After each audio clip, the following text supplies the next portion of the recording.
आप इधर। अरे यार बेईमानी से जीता है तो ज्यादा ना बोलो, मालूम है कितने बड़े तीरंदाज हो। इधर इधर बेईमान हो, बेईमान हो, बेईमान हो, बेईमान हो, बेईमान हो। चलो स्वामीनाथन जी की आप के रोजगार का हिसाब कहाँ है? आज 11वें बजट में जब याद आई तो वो भी ट्रेनिंग की बात करते हो। मैं कहना चाहता हूं IIM IIT के नौजवानों को रोजगार नहीं दे पा रहे हो।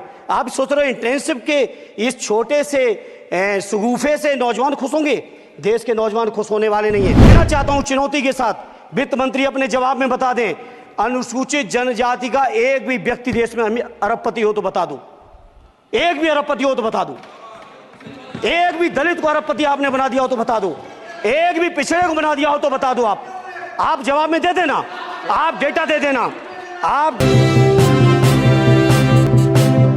सभापति महोदय, मुझे कहने में कोई संकोच नहीं, ये जो बीजेपी की एनडीए की सरकार है, ये सरकार पूरी तरह से गरीब विरोधी, किसान विरोधी, नौजवान विरोधी, बुनकर विरोधी, छात्र विरोधी, दलित विरोधी, पिछड़ा विरोधी, मजदूर विरोधी, जितनी भी अगर उपाधियां दी जाएंगी सभापति महोदय वो कम है।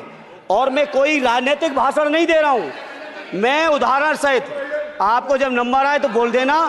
और हमें पता है आपका नंबर भी नहीं आएगा आपकी पार्टी में, ये भी पता है हमें। सभापति महोदय, श्रद्धेय नेताजी ने हमेशा कहा है कि चुनाव में या जनता के बीच किया हुआ वादा अगर आप पूरा नहीं करते हैं तो वो भी एक सबसे बड़ा भ्रष्टाचार है। और उस भ्रष्टाचार में अगर किसी ने वर्ल्ड रिकॉर्ड बनाया है तो बीजेपी की और एनडीए की सरकार ने बनाया है। सभापति महोदय, 2014 के चुनाव के समय प्रधानमंत्री जी ने वादे किए कि 2 करोड़ रोजगार हर साल मिलेंगे।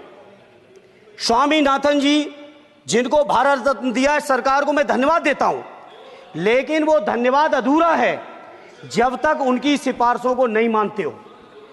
2007-8 से लगातार मांग चल रही है देश में कि स्वामीनाथन जी की जो सिफारिश है किसानों को 1.5 गुना समर्थन मूल्य देने का, MSP की गारंटी देने का, कानूनी हक और अधिकार देने का, उस गारंटी को आज तक नहीं माना, आज तक नहीं माना, आज तक नहीं माना। स्वामीनाथन जी को आज तक नहीं माना। अध्यक्ष जी डिस्टर्ब ना करिए। सभापति महोदय, मेरा टाइम इसमें काउंट नहीं होगा। आप इधर। अरे यार बेईमानी से जीता है तो ज्यादा ना बोलो, मालूम है कितने बड़े तीरंदाज हो। इधर इधर बेईमान हो, बेईमान हो, बेईमान हो, बेईमान हो, बेईमान हो। चलो स्वामीनाथन जी की आपने नहीं मानी, MSP आपने लागू नहीं की। कितनी बढ़िया बातें कि खाद पे हम सब्सिडी बढ़ा रहे हैं, पहले 50 किलो को 45 किलो, फिर 45 किलो को 40 किलो, और मुझे लगता है कि एक तीसरा कार्यकाल पूरे होते होते केवल 10 ही किलो बचेगा खाद के कट्टे में, इससे ज्यादा नहीं बचेगा। मंडी एक नहीं बनाई, आत्महत्या इतनी कर रहे हैं किसान। और किसान अगर अपनी MSP की मांग करते हैं, हजारों किसान यही दिल्ली की सीमा पर मारे जाते हैं, और आप सोचते हो कि आपकी बात को कोई समझेगा नहीं। सभापति महोदय, नौजवानों को कितना गुमराह किया गया।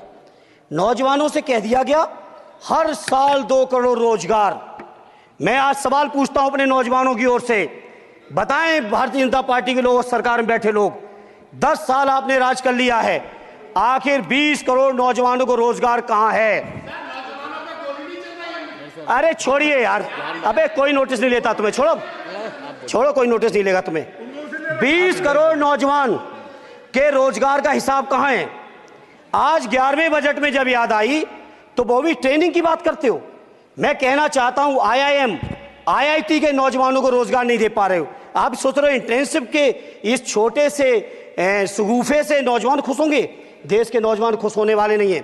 सभापति महोदय, शिक्षा के मसले पर लगातार बजट घटाया जा रहा है, लगातार सरकारी शिक्षा कम की जा रही है, और ये बीजेपी की सरकार की लगातार प्रयास है कि नौजवान शिक्षित होंगे तो सवाल पूछेंगे।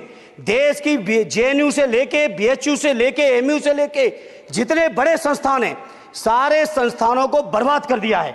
एक भी दलित, एक भी पिछड़े, कहीं आपका वाइस चांसलर नहीं है। लगातार जितने भी आपके professor, associate professor, assistant professor की नियुक्तियों में RSS का जब तक कोई फंडामेंटल कोर्स नहीं करेगा, बेसिक कोर्स, तब तक उसकी नियुक्ति नहीं होगी। आप क्या सोच रहे हो देश नहीं देख रहा है नौजवान? यूजीसी का बजट लगातार कम किया जा रहा है।